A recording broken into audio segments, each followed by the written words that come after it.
Olá, hoje estou em um Audi A4. Neste vídeo vou mostrar como definir o destino da navegação. No início, olhe para o centro do carro e vá até a navegação. Agora selecione país, cidade,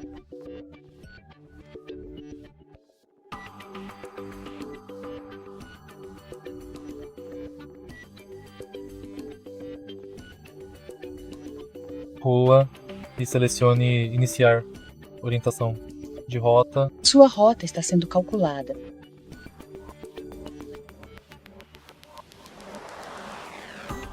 Para parar a orientação de rota, vá até destino Por favor, siga a seta no visor. e selecione Parar orientação de rota. Se você achou o vídeo útil, por favor curta, comente e se inscreva.